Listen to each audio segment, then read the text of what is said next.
This is the College Football Connection podcast with Marty Jenkins and Alvin Reed on 101 ESPN. Today reminded me of the Middle Tennessee game last year where, if we give them the ball back, they've got all the momentum. We're not playing the way we need to on defense right there in that last instance. And Brady and Luther complete a big-time third down, and then Brady keeps that on the zone read at the end. So really proud of them for those things. Like I said, there's a lot of stuff to take off the tape. I mean, fourth down of the game, we're in zone. It's inexcusable for that ball to even be completed. They fumble a ball, and we have everybody on the defense run up instead of staying in coverage. And then that last touchdown, it's cover 3. I know Corey's disappointed. I thought he did a really good job stopping the run. But, we found out a lot about our guys today on both sides of the ball. The penalties, those are on me. I mean, at the end of the day, those are on me. And they said they captured me getting on Luther pretty good about it. And that's the bottom line. That was selfish football, and it's got to get cleaned up. But I'm sure glad he's on our team for 100-something yards. Yeah, we did find out a lot about our guys last week. What's up, everybody? College Football Connection. Marty Jenkins here alongside my man, the mayor of Kirkwood, Alvin Reed. What's up, my man? How you feeling? You got it, man. I'm feeling great. Feeling great. On a heater last weekend. Oh, yeah, finally. We went 20-11. I was going to say, I got myself turned around. I need to follow up. Get back over 500 this week. 20-11. 6 games over 500 now. Hey, we appreciate every one of y'all watching on YouTube, listening on 101 ESPN website. Greatly appreciate it. We love doing this every week. Our numbers are up, baby. You got to follow us. And what we got over here, Twitter. Mr. Alvin Reed, what are you? A Reed, that's capital A, capital R, Jayhawks at X. Marty 101 ESPN. And, we talked about, we'll just go right into Mizzou. They got Vandy this weekend. That's down in Nashville, but last weekend. That's at Mizzou, man. Excuse me, at Mizzou. I'm sorry. That's at Mizzou. I'm sorry, at Mizzou. But, you take a look at their schedule. We talked about their favorable schedule, but with things going on lately, a lot of guys out there, they could get hit in the face in there in College Station next weekend. I'll tell you much. That could be the eye-opening game where they're like, okay, we need to get it together here. Well, I think that based upon you played a better team last week than I think you're playing this week. Mm-hmm. I know Vandy has, was it Virginia Tech they took out early, yep. And they've done some things. It looks like they've got some offense, but I think Missouri is significantly better than Vanderbilt. And don't get off to a slow start. Find yourself down. I wouldn't try that every weekend. Mm-hmm. But I think Missouri handles their business this weekend. Well, it's at 20.5. Mm-hmm. Is that where you got 53.5 as well? What's gone up? Well, I had 52.5, but 53.5. 53.5. That is kind of a big point as far as the over is concerned. I'll tell you, I do have Missouri covering the 20.5. Based on, I don't think the coach was too happy with them. I know if I was the coach, I wasn't too happy with some of the quotes I read following the game. It's a disrespect that Fox went to the Alabama-Wisconsin game, first time they had ever played, up in Wisconsin instead of in Columbia for, Boston College game. And by the way, they will be, depending on what network has the game, they will be in Columbia for the Oklahoma game. So, you're coming, but I'm reading there how Luther Burden thought it was disrespect. Man, what are we disrespect? Disrespect? What? How about you just win your football game, go on to the next football game? But, yes, I think Coach Drinkwitz gets some guys in that office and says, settle down, boys. Mm-hmm. All right? And, by the way, Tennessee did pass us in the rankings this week. That team. Woo. Well, yeah, we'll get to them. Right, I doubted them once, probably never again. So, anyway, I got Missouri. And, you know what, I'm going to go ahead and I'm going to take it over on the 53.5 because I do think Vanderbilt won't get shut out. Okay. As that dominant defense that Missouri showed the first 2 games, I think that was more based on opponent. Boston College did some things in their quarterback. That interception right before halftime was just, oh, my Lord, that was inexcusable. That changed the entire game. And then, right, and then you're a stop away from being able to actually possibly win the game. Look back at that 7 points you gave away right at the end of the half, Boston College. So, but I think Missouri handles Vandy rather easily, and they cover 53.5. All right, Alvin, Mizzou and the over. Yes. All right. I'm going to roll with Mizzou in the under. Listen, that Mizzou, their run defense, it is nasty. The offense, very good. They're not turning the ball over, which is important for the most part. You look at their numbers throughout the season thus far. Vandy can't run the ball, okay, at all. So that's going to be a big problem for them. 53.5, that is a lot of points. I'm going to have to roll with Mizzou and the under in this one. And looking ahead, I'm very interested to see how they do on the road next weekend at College Station. I think Texas A&M, now granted, Florida ain't all that, but they went into Florida and waxed them, and Florida's got all kind of problems. But Texas A&M showed what they could do when they hosted Notre Dame. Mm-hmm. Yeah. And this is Texas A&M's, just think about it. Their season would be what their season would become conference-wise if they beat Missouri. If they got a dub. If they get a dub. Yep. You can say what you want to, but, Missouri would be 1-1 with a win over Vandy. Texas A&M would be 2-0. Yeah. It is what it is. You know what I'm saying? We'll yeah, right. Como this weekend. And there ain't no divisions anymore. Nope. So that means if you finish with the same record, they got the tiebreaker on you. Yeah. And that means something. So, yes, we'll see next week. But this week, Missouri gets it done.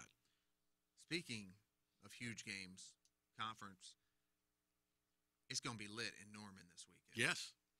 And you've been there a bunch. I've been there a bunch. It doesn't get much better than that. They're tight. They're close. And you got Josh Heupel, and he's not really happy. He's not mad, but he says it kind of hurt the way that whole thing went. It's the Heupel Bowl. Yeah. This is going to be something. Right. And I'm bringing a team. I ain't bringing Tennessee Tech back up in here to Norman. I'm bringing one of the best teams in the country to you. Yeah. That offense is electric. But 7-point favorites in Norman, okay? Number 6, Vols. Number 15, OU. 57.5, Alvin. Tennessee coming in hot as a firecracker. OU is struggling offensively. Now, you got some people out there saying, well, maybe they're not showing their full hand, blah, blah. I don't buy that. Well, all right. I'll say this. Well, Tulane was all in K-State on the road, and Tulane was all in Oklahoma on the road. Maybe Tulane is better than we are. Did you see that missed call in the Tulane K-State Oh, my gosh. I'm still fired up about that. It took a win away from them. Yes. And I'm just saying, before I go hating on Oklahoma, I might have to say, man, Tulane ain't fooling around. Mm-hmm. Manhattan's a tough place to play. No, Tulane. Especially in the second game of the season. Yeah. Right. Norman is not an easy place to play. No. In the third game of the season. Tulane's solid.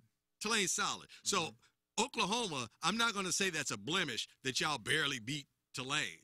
Because they had Tulane down. Mm-hmm. And I'm not saying they, got off the gas pedal, but I am saying that they did have them down. So I think Oklahoma is deserving of their ranking, but I think they're running into the wrong team at the wrong time. I think Tennessee is pretty darn good. And I think Tennessee covers because it's a touchdown.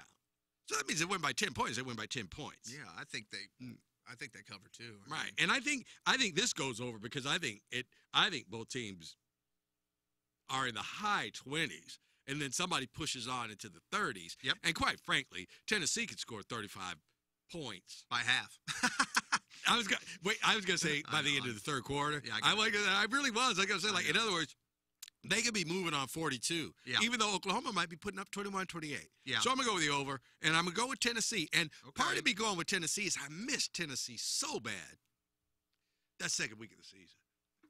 Oh, yeah. It was like, man, it wasn't like I didn't buy the hype. I just didn't think that they were that good. And they have shown that they're good. And right. So, hey, you mentioned Florida. What's up with the state of football in that state with Florida State? Good Lord, those two teams. I don't know what really is going on in Florida State because, Memphis. Come on, you're supposed to beat Memphis in a football game at home. Let's be serious. I don't care how upstart they are or whatever. So what's going on with that? And everybody wants to automatically blame the coach, and I don't think this is the coach's fault. I honestly don't. I don't think he's doing anything differently than he did last year. You don't have the quarterback, which obviously is important. He was super dynamic, Heisman Trophy candidate. Yeah. But boy, something's missing, and I don't know what it is. Something big. Something big. Right. Florida's getting out recruited. Yeah, big time. So, Right. you need those two teams. I mean, you don't need them, but it's great to have them do Would it. you go down there if you were Terry Drinkwitz, if they offered you the job? Yeah. I think I would too. All right, lock of the week. I heard that, and I was just kind of thinking, You're thinking about I it. think, Yeah, I think Jeff Gordon had a column on it or That's a something, but he no-brainer. won't go, and I'm thinking like, I don't know, man. Never say never. That's a no-brainer, I think. You think about it because what job are you going to take? Notre Dame when that comes open. I don't know if they're hiring. We're reserving Notre Dame for Urban Meyer. Oh Lord! All right. Hey, no. all right. And I will.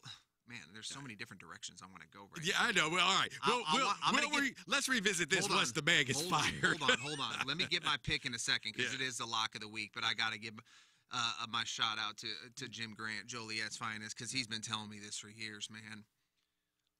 I don't know what's going to happen with Marcus Freeman because I thought he was that dude. You know, look at what he's done. But, you know, there's a lot of head-scratching moments, you know, throughout the season. May get the Final 12 this year. I don't know, but I just wonder about the future of him there and if he is going to be there in a couple years. Well, I think he will be. They annihilated Purdue last week. That don't count, though. But I think it just shows. And they lost 2 offensive linemen in that game, so stay tuned on that. It just shows to go. They messed up against Northern Illinois. Like Marshall. Right. Last year. Right. And then they pieced together a good season. I'll tell you what else is going to rescue, possibly. USC, we're going to get to that, okay? We need them to win. There you go. And USC Same with Northern. And USC would have enough, like I'm talking about dynamic Power 5 wins and be in the top 10, that if you beat them. On the road. Northern, right, there you go. And I mean, that place going to be packed, man. Oh, yeah. That Let's go, me and you.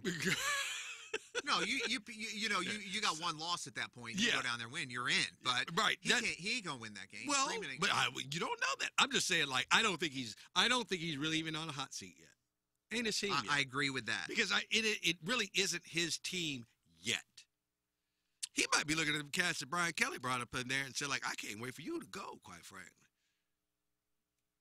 Yeah. Man, maybe LSU needs some transfers. LSU does need some transfers. They lucky to win last week. But anyway, we digress. I think we need Urban Meyer in South Bend. Anyways, okay. All right, Alvin. All right. Let's see. Over in Vols, correct? Over in Vols. Lock of the week, baby, right here. And the lock of the weeks have been strong. OU struggling offensively. You just talked about that. Tennessee's defense, legit. Tennessee's got the best third down defense in the country. Oklahoma's struggling on third down. I just think Jackson Arnold's going to struggle in this game, and I think the key in this game is going to be that D-line of OU. You know, can they get to Nico? I don't think they're going to. I love the Vols just like you, but I'm going to go with the under in this one, Alvin, because I don't think we're going to see a lot of points from OU in this one. I think this is just going to, this reminds me of Michigan, Texas. I hear you, and I both which were home you know games. what? I thought about that also. You did? Okay. I did. I really did. And the only thing I could say was, like, I think Oklahoma will put up more of a scrap. 21, 24 points. Yeah, that's what. Yeah, exactly. Okay. Right. Hey, Alvin, you know what else reminds me of Michigan, Texas? Michigan, USC. This one's at 44.5, and it's one of those lines where you're like, really? That's why favored by 6. I got a line through that one because I'm not touching it. I don't know the line on that one. It sounds like if you did touch it because it's 2, and this is not an official pick. If you did touch it because it's so head scratching, you take Michigan with the 6. Yes. That's what's on my paper. So you're not messing with this one. I'm not messing with the over under, but I've got Michigan, man. I have no idea why. Whoa. But Michigan can't. Listen. It's the spread. It's like 6? 6? I'm putting you down for the Wolverines, man. You got any last second thoughts on that one? Boy, I'll tell you what. I'm intrigued by this one. I'm intrigued only because, like, all right, now USC, Lincoln Riley, this is your coming out party. And everybody will say, like, well, Michigan's not that good this year. I doubt they'll really punish them like Texas did. Mm-hmm. But if they covered the 6, more power to you. I don't think they're covering the 6. Just got a weird feeling about this game, right? Yeah, I do. I just think that USC, where they were last year, all right, and, I feel sorry for UCLA pretty much, being over there in the Big Ten now. But USC, when they were entering the Big Ten, I was thinking, like, it'll take them a year to acclimate, and and all of a sudden you're just looking at these Big Ten teams. Mm-hmm. And Michigan, what you doing? And Michigan State, Whatever happened to Michigan State? Okay, you're okay. Well, they had like 3 coaches in 3 years. I know, right? but they used to be that team that 9-10 wins. Boom. Right. Like Iowa. Right. And you start jumping around. You say, like, well, I mean, all right, well, Iowa. I mean, y'all lost to Iowa State, and Iowa State scored points against you. And you got to think to yourself, the only way Iowa wins is if they hold the other team. And you're thinking, like, what's going on with Iowa? Mm-hmm. Purdue blasted. Indiana, who's that? Ohio State, yeah, really good team. Penn State, really good team. But all of a sudden, USC is like, we beat Michigan. We're a top 4 team in the Big Ten. I mean, hands down. Oh, yeah. And I didn't see that. I'm sorry, I just didn't see that. Mm-hmm. But okay, but they got to beat Michigan. I think Michigan tries to put up some defense. Maybe they get a late touchdown that pushes them within the 6. But it's not a hunch. But it is, man. It's at Michigan, USC, Michigan, not at the Rose Bowl. First time they've ever played in the stadium. Yeah. I think Ann Arbor gonna be rocking again, right? But it was rocking with Texas. Now Texas is better than USC, so I think that's what the difference in the game is. But I think they could get within 6 points. Okay, but you're not touching the over. I'm not touching the over/under because at least when the USC beats the hell out of them, I won't say, oh, I think because if I was leaning one way, it would probably be the under. But here's the thing: same thing with the Texas game. If USC wears them out, it's going to be an over. Yeah, no doubt about it. So I'm leaving that alone. Okay, you're rolling with Michigan. I don't think Michigan's going to score many points in this one. USC's defense has been stingy, the last couple weeks, despite that Week 1 game. But I think Miller Moss is going to have all day in this contest, Alvin. And we take a look at it, 44.5. I got to go with USC covering the 6. And I do think they're going to score a lot of points. And I do think, Michigan will still manage to get 10 to 14. But I can see this one hitting the over. So I'm going to go with USC and the over. Now, I'm very intrigued by that game, but this may be the game I'm most intrigued by. Number 24, Illinois, which I ain't sold on yet, despite that ranking. Mm-hmm. They're going to Lincoln, 42.5. No movement on this line thus far. 8.5 points. They got a hell of a freshman quarterback down there. Dylan is solid. He cannot turn the ball over in this game, though. Illinois is +8 in turnover margin the first 3 games. On the other side, the Huskers are not allowing sacks this year, and I don't think the Illini are going to change that trend.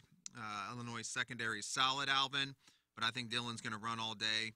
This is one of those lines, Alvin. I'm looking at it, kind of like the game we just talked about, and I think the Huskers should be favored by at least a field goal or 4 points more than 8.5. Okay. I agree with you at that, and I think Nebraska could just watch the KU film and said, like, KU approached this wrong. Good point. If KU hadn't thrown 3 interceptions, they would have won the game. Mm-hmm. All right? And that's on the road at Illinois. Yeah. I think Nebraska is going to say, like, why are we passing the ball? Yeah. It's unnecessary. Mm-hmm. They will pass, don't get me wrong, but I think they cover the 8.5. I think they beat Illinois pretty good. And that's not hating on Illinois. I think Illinois is trying to push to win 7 games. Well, okay? that's a good point. Their over-under was 5.5 to start the year. Yeah, and I just think Illinois did better against Central Michigan than I thought they would. Yeah, but I will tell you that Nebraska will. I mean, they kind of ran over Colorado. Ran over them. Right, and I think they'll have the same game plan. So yeah, Nebraska to cover now. Over under. Boy, this is a tough one. It is. This is 42.5, Alvin. This is a tough And I think I'm just going to have to go with the under on this one. Okay. I Huskers and under. Because if you take, Illinois, had one offensive touchdown once again in the game against KU. And, they blew out Eastern Illinois. They blew out Central Michigan. But they, defense set them up in that Central Michigan game. And I don't know that they can score a lot of points against Nebraska. So I'm going to lean to the under on that one. Okay, Huskers and the under. Myself, as I just mentioned a few minutes ago, I am going to roll with the Huskers in this one. But I think we're going to see some points in this one, more than a lot of people expect. So Okay. I am going to roll with the over in this one as well. So Huskers and over for me, Huskers and under for me. for Alvin. So let's transition real quick, Alvin, before we sign off here. On the off season coming up for baseball heaven, St. Louis Cardinals. I mean, we don't need to get too detailed here, but I'm just wondering, I mean, people going with the proud franchise. I mean, when is this gonna? Something's gotta. Oh, jeez. All right. I am going to tell you something that somebody is going to say. It might be John Mozeliak. It may be one of the players. But somebody is going to say this at winter warm-up in January of 2025. Uh-oh. While we are disappointed, obviously, in the season we had last year, we were in contention until the last week of the season. Oh, my gosh. You will hear those words. That's where we're at, huh? That's you mark my you right. Jeez. Yep. We were in contention Sad, to the man. he said, yeah, we weren't eliminated until there were 6 or 7 games left in the season for the third wild card, but we were in contention.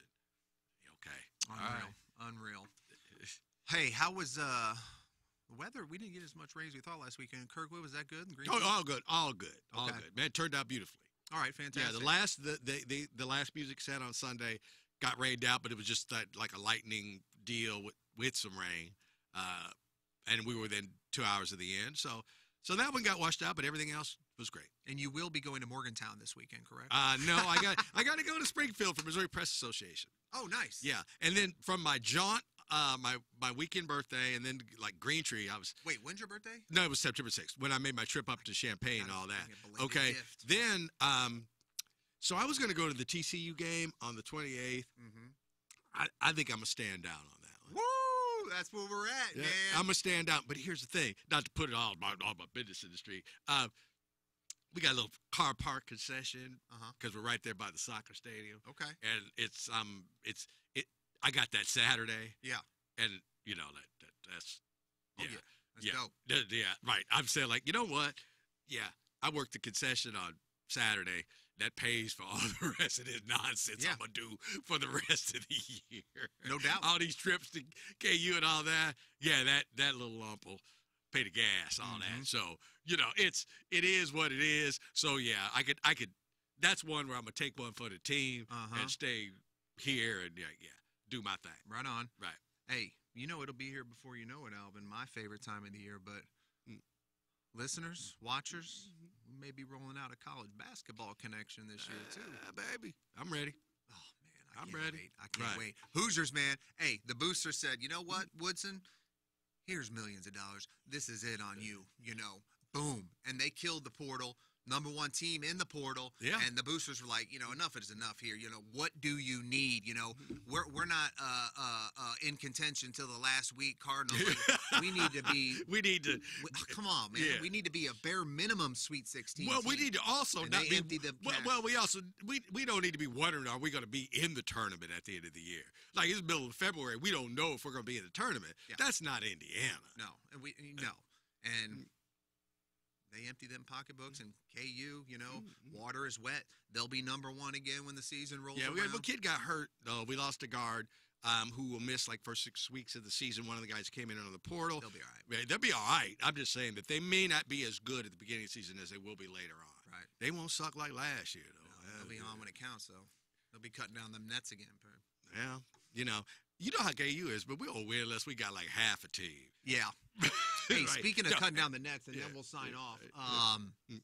This is interesting. Not this upcoming NCAA tournament, Alvin, but the one after that, 26. Midwest is loaded. St. Louis is getting first. And then we're back in, yeah. St. Louis first and second round. Right.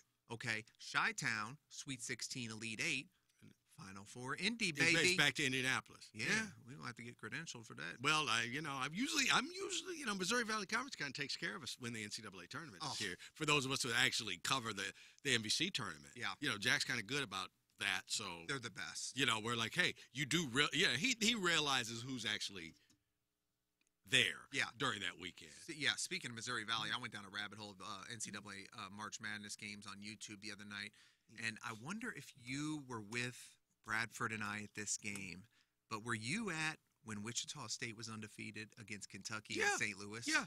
That was a hell of a because we lost they beat us. Kansas lost before that. Yeah, right. Yeah. And that was where I called that. I said, like, Kentucky's going to beat Wichita State. Yep. And part of it is going to be on hubris. Mm-hmm. Part of it is going to be like Kelly Oubre? No, hubris. In other words, we're Kentucky and you're not. Gotcha. You know what I'm saying? Like, new word today. Yeah, well, there you go. It was just kind of like bravado, kind of just like, and that's how it played out. Wichita State played a great basketball game, but it wasn't their best basketball game. I think they had more turnovers than they had in other games. And Kentucky, Wichita State was better than Kentucky that entire season until they played each other. Man, Cleanthony Early, Ron Baker, Van Vliet. Right. And the problem with that was they were undefeated. Yeah. Like, if they had lost a game or two earlier, they might have said, like, okay, it's just a basketball game. But now, we're going to go into the Final Four undefeated? Great atmosphere with that one, and I completely forgot about how good and the Harrison brothers were. Oh, man. All right, my man. Hey. Everybody, thank you for watching and listening. As always, we really appreciate it. We have a blast doing this. 20-11 last week. Let's keep it rolling. Absolutely, man. I plan on it. Rolling, baby. College Football Connection. We're out. You've been listening to the College Football Connection podcast with Marty Jenkins and Alvin Reed on 101 ESPN Sports Talk for St. Louis.